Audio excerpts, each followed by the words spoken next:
இறால் பதப்படுத்தும் தொழிற்சாலையில் அமோனியா வாயு கசிந்து ஏற்பட்டு தொழிலாளர்கள் உயிரிழந்த சம்பவம் தொடர்பாக முதலமைச்சர் விஜய் இரங்கல் தெரிவித்திருக்கிறார். மேலும் உயிரிழந்தவர்களின் குடும்பத்திற்கு தலா ரூபாய் 2 லட்சம் நிவாரண உதவி வழங்கவும் உத்தரவு பிறப்பித்திருக்கிறார். மேலும் உயிரிழந்தவர்கள் வட மாநிலத்தவர்கள் என்பதால் உயிரிழந்தவர்களின் உடலினை சொந்த மாநிலத்திற்கு அனுப்பி நல்லடக்கம் செய்வதற்கும் அரசு செலவில் நடவடிக்கை மேற்கொள்ளவும் உத்தரவு பிறப்பித்திருக்கிறார்.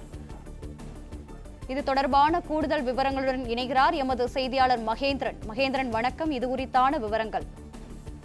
திருவள்ளூர் மாவட்டம் ஊத்துக்கோட்டை வட்டம் கன்னிகைபேர் கிராமத்தில் தனியார் மீன் உணவு ஏற்றுமதி தொழிற்சாலையில் அமோனியா வாயு கசிவு ஏற்பட்டு விபத்து ஏற்பட்டிருக்கிறது. இந்த விபத்துல தற்போது வரை 2 பேர் உயிரிழந்திருப்பதாக, 2 பெண்கள் உயிரிழந்திருப்பதாக, அதுவும் வடமாநிலத்தைச் சேர்ந்த 2 உயிரிழந்திருப்பதாக அதிகாரப்பூர்வ தகவல் வெளியாகி இருக்கிறது. இந்த 2 பெண்கள் உயிரிழந்திருக்கக்கூடிய நிலையில முதலமைச்சர் விஜய் தன்னுடைய ஆழ்ந்த இரங்கலை தெரிவித்திருக்கிறார். இந்த விபத்தில் உயிரிழந்த 2 பெண்களின் குடும்பத்தினருக்கு எனது ஆழ்ந்த இரங்கலையும் ஆறுதலையும் தெரிவித்துக் கொள்வதாக முதலமைச்சர் தெரிவித்திருக்கிறார். அது மட்டுமின்றி முதலமைச்சருடைய பொது நிவாரண நிதியிலிருந்து தலா 2 லட்சம் ரூபாய் வழங்க உத்தரவிட்டிருப்பதாகவும் தெரிவித்திருக்கிறார்.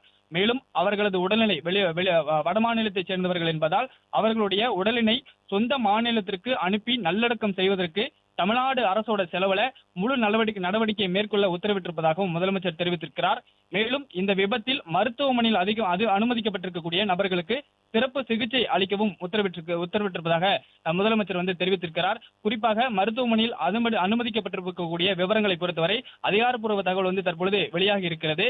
15 நபர்கள் அரசு மருத்துவமனையில தீவிர கண்காணிப்பில் சிகிச்சை பெற்று வருவதாக தெரிவிக்கப்பட்டிருக்கிறது. அதே போன்று ஒரு தனியார் மருத்துவமனையில் 23 நபர்கள் தீவிர சிகிச்சை பிரிவில் அனுமதிக்கப்பட்டு தீவிர சிகிச்சை அவர்களுக்கு அளிக்கப்பட்டு வருவதாக தெரிவிக்கப்பட்டுள்ளது. மற்றொரு தனியார் மருத்துவமனையில் 24 நபர்கள் அனுமதிக்கப்பட்டு அவர்களுக்கு அந்த தனியார் மருத்துவமனையில் தீவிர சிகிச்சை பிரிவில் தீவிர சிகிச்சை அளிக்கப்பட்டு வருவதாக தெரிவிக்கப்பட்டிருக்கிறது. மொத்தமாக அந்த தொழிற்சாலையில பணியில் இருந்தவர்களில் 64 நபர்கள் இதன் மூலமாக பாதிக்கப்பட்டிருப்பதாக தெரிவிக்கப்பட்டிருக்கிறது. அதில் 60 பேர் பெண்கள் என்று குறிப்பிடப்பட்டிருக்கிறது.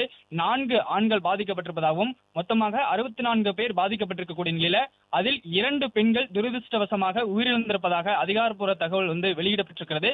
அந்த 2 பெண்களும் வடமாநிலத்தை சேர்ந்தவர்கள் என்றும் அவர்களுக்கு உரிய நிவாரணம் வழங்கப்படும் என்றும் முதலமைச்சர் தெரிவித்திருக்கிறார். குறிப்பாக முதலமைச்சரின் பொது நிவாரண நிதியிலிருந்து தலா 2 லட்சம் ரூபாய் வழங்கப்படும் என்று தெரிவித்திருக்கிறார். அது மட்டுமின்றி அவர்களை வடமாநிலத்தை சேர்ந்தவர்கள் என்பதால் அவர்கள் சொந்த மாநிலத்திற்கு அவர்களது உடல்நிலை எடுத்துச் செல்வதற்கு தமிழ்நாடு அரசு செலவில் முழு நடவடிக்கை மேற்கொள்ள உத்தரவிட்டிருப்பதாகவும் முதலமைச்சர் தெரிவித்திருக்கிறார். மேலும் இந்த விபத்துல மருத்துவமனையில் அனுமதிக்கப்பட்டிருக்கக்கூடிய நபர்களுக்கு சிறப்பு சிகிச்சை அளிக்க உத்தரவிட்டிருப்பதாகவும் முதலமைச்சர் தெரிவித்திருக்கிறார். பிளே ஸ்டோர் மற்றும் ஆப் ஸ்டோரில் இருந்து பாலிமர் செயலியை QR கோடு மூலம் பதிவிறக்கம் செய்யுங்கள். செய்திகளை உடனுக்குடன் பெறுங்கள்.